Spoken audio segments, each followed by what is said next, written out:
ለክሪፕቶከረንሲ የሚመቻችሁ የቱ ነው? ቢትኮይን ይሻላችኋል ነው ወይስ የተለያዩ አልቶች ኢቴሪየም፣ ሶላና እያለ የመሳሰሉት ማለት ነው? ለእኔ ግን ፐርሰናል ቢትኮይን ይመቸኛል። ዛሬ እንግዲህ ዴይ 5 ላይ ደርሰናል ማለት ነው። ይሄ እንግዲህ በፋኖስ ማርኬት የተዘጋጀ የሚቀርብላችሁ የዚችን ክረምት በ30 ቀን ቻሌንጅ ነው ማለት ነው። ስለ ትሬዲንግ፣ ስለ ማርኬት፣ ስለ ኢንቨስትመንት፣ ስለ ክሪፕቶከረንሲ ምን ወያይበት ሳብጀክት ይሆናል ማለት ነው። ይሄን እንግዲህ ዴይ 5 ላይ ደርሰናል። ትናንትና ስለ ትሬዲንግ እና ስለ ኢንቨስትመንት ልዩነት አውርተናል። ዛሬ ደግሞ ስለ ክሪፕቶከረንሲ እና በአጭሩ ክሪፕቶከረንሲ ውስጥ ያሉት ስለ ቢትኮይን እና ስለ አልቶች ዲፍረንሳቸው ምንድን ነው፣ ብዙ ሰው ግራ ስለሚጋባ ማለት ነው። ወደ ገደለው እንገባለን ማለት ነው። ክሪፕቶከረንሲ ላይ ስንመጣ እንግዲህ ሁለት አይነት ሴግመንት ነው ያለው አይደለ? ቢትኮይን አለ፣ ሌሎች ደግሞ አልቶች አሉ ወይም አልተርናቲቭ ኮይን ተብለው የሚጠሩት ማለት ነው። ስለዚህ አሁን ቢትኮይን እና ክሪፕቶከረንሲ ራንደምሊ ለሁሉም የተሰጠ ስያሜ ነው እንጂ ቢትኮይንን ብቻ የሚወክል አይደለም፣ አልቶችን ብቻ የሚወክል አይደለም ማለት ነው። ግን ክሪፕቶከረንሲ በሁለት ነው የሚከፈለው ብዙ ጊዜ ማለት ነው። ቢትኮይን እና ቢትኮይን ያልሆኑት ተብለው ማለት ነው፣ ወይም አልት ተብለው የሚጠሩበት ነው። አሁን ይህ ሲባል እንግዲህ ለምንድን ነው እንደዚህ ስያሜ ያስፈለገው? ሁሉም ይመሳሰል አይደለ እንዴ ብላችሁ ልታስቡ ትችላላችሁ። ግን ኮር ዲፍረንስ አላቸው፣ በጣም ይለያያሉ። ስለ ቢትኮይን እንዳልኳችሁ የመጀመሪያው ነው፣ የዛሬ በ2009 እንግዲህ የተለቀቀ ኮይን ነው ማለት ነው። የ$1 ትሪሊየን ቫሉዌሽን ያለው ኮይን ነው ማለት ነው። እና የመጀመሪያው ኔትወርክ ኢፌክት ያለው ነው። ሁሉም ሰው ሊያውቀው የሚችለው፣ ሁሉም ሰው የሚከተለው፣ ኢሎን መስክ የገዛው፣ ኢቨን የአሜሪካ ፕሬዚዳንት ራሱ የገዛው፣ ብዙ ሰዎች የሚገዙት የሚያውቁት ነው ማለት ነው። ይሄ ነገር ቢትኮይን ላይ ሶስት አትሪቢዩቶች አሉት እንዳልኳችሁ ቀደም ከነገርኳችሁ ከብሎክቼን የሚባለው ኮር ኦፍ ቴክኖሎጂ ጋር ማለት ነው። ኢሚተብል ነው፣ ትራንስፓረንት ነው። ስለዚህ ቢትኮይን ላይ እንግዲህ ትልቁ ልዩነቱ ከሌሎቹ የሚለየው ስትሬንግዝ ነው። ስትሬንግዝ ሲባል በምንድን ነው? ሴኩሪቲው ማለት ነው። ቢትኮይን ላይ በጣም ብዙ ማይነሮች አሉ። ሃሽ ሬቱ ወይም ባጭሩ የማይኒንግ ዲፊከልቲ ወይም ምን ያህል ማይን ለማድረግ ምን ያህል ኢነርጂ ይፈልጋል የሚለው ማለት ነው በጣም ሃይ ነው። ይሄ ምንድነው ሃይ መሆኑ ምን ይጠቁማል? ሴኩሪቲው በጣም ጠንካራ መሆኑን ያሳየናል ማለት ነው። ይህ ማለት ለምሳሌ የኢትዮጵያ መንግስት ተነስቶ ቢትኮይን አይሆንም ይቅር ቢል፣ የአሜሪካ መንግስት ተባብሮ አይሆንም ቢል ምን ይፈጠራል ማለት ነው? ራሽያ አንድ የቢትኮይን ኖድ ካለ፣ ከኖዱ ቀጥሎ ደግሞ አንድ ማይነር ካለ ያን ነገር የሚያስቀጥል ይሆናል ማለት ነው። ስለዚህ ኢትዮጵያ ውስጥ ሙሉ ለሙሉ ባይሰራ፣ አሜሪካ ውስጥ ባይሰራ፣ አንድ ዓለም ላይ ሀገር ካለች ወይም ሀገር የማይጠበቅብንም ሁለት ኮምፒውተሮች ካሉ፣ አንድ ኖድ እና አንድ ማይነር ካለ የቢትኮይን ኔትወርክ ይቀጥላል ማለት ነው። ይሄ እንግዲህ በጣም ጠንካራ የሆነ ሰስቴናብል የሆነ ኔትወርክ ነው ማለት ነው።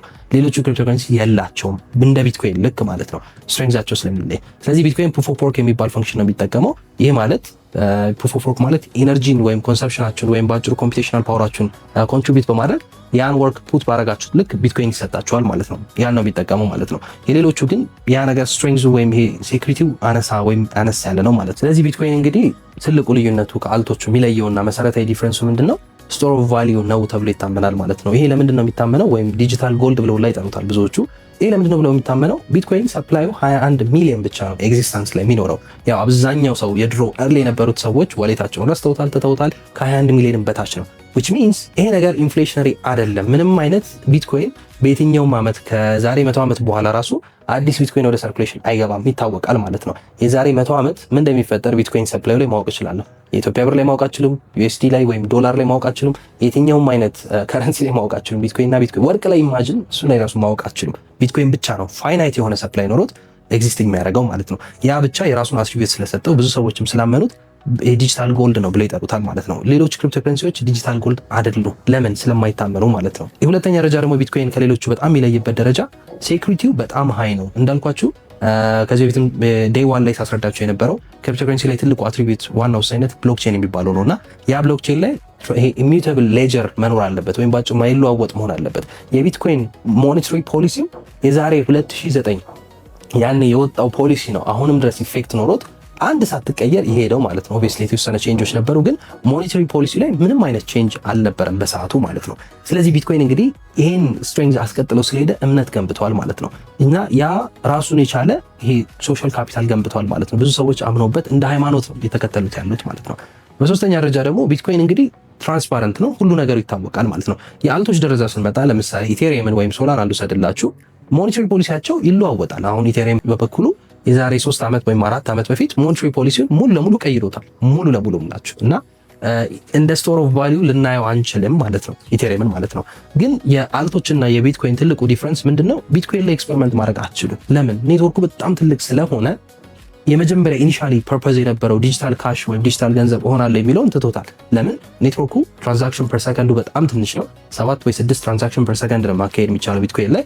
ዓለም አቀፍ ነው ብላችሁ በሰከንድ ውስጥ 6 ወይ 7 ትራንዛክሽን ነው። የሌሎቹ ላይ ግን ይጨምራል። ሶላና ላይ በበኩሉ ወደ 50,000 60,000 ይባላል። አይ ቲንክ ኔትወርኩ ቲፒኤስ እስከ 5,000 ቲፒኤስ ነው አሁን ባለበት ላይቭ የሚሰራው ማለት ነው። ስለዚህ ሞር ኤክስፐሪመንት ከፈለግን ሞር የተለያየ ዩቲሊቲ ከፈለግን አልቶች ላይ ይሆናል ማለት ነው። ለምሳሌ አሁን ኢቴሪየም ደረጃ ምላችሁ ስማርት ኮንትራክት የሚባለውን ነገር ኢኖቬት አድርጎ ያመጣው ኢቴሪየም ነው ማለት ነው። ቢትኮይን አይደለም። ቢትኮይን ላይ ቢቻል እንኳን አይሆንም። ለምንድን ነው የማይሆነው? 7 ቲፒኤስ ፐር ሰከንድ ማለት ኢማጂን 7 ሰው ብቻ ነው ትራንዛክሽን የሚልከው ማለት ነው በዛች ሰከንድ ውስጥ ማለት ነው። ቢትኮይን ሆልደሮች ሚሊየን ናቸው እና ደግሞ ምን ይባላል ወደ ቢሊየን እየተጠጋ ነው ይባላል።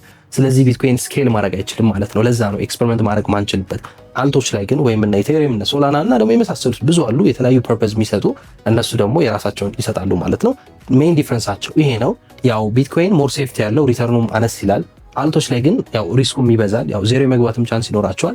ቢትኮይን ግን ምንም ቢሆን ዜሮ ማይገባ አሴት ነው ማለት ነው። ስለዚህ ሜይን ዲፍረንሳቸው ይሄን ይመስላል። በቀጣይ ቪዲዮ ደግሞ ስለ አንዳንዶቹ ስፔሲፊክ ሆነን እናወራለን። ዴይ 5 ላይ ደርሰናል። መከታተል አይረሳ። ቀጣይ ደግሞ በደንብ ስላሉት ነገሮች ስለ ክሪፕቶከረንሲ ሞር ዴፕዝ ገብተን እናያለን ማለት ነው። ስለዚህ ይህን ቪዲዮ እንግዲህ ይጠቅማል ብላችሁ የምታስቡ ሰው ካለ ሼር አድርጉት። መቻችሁ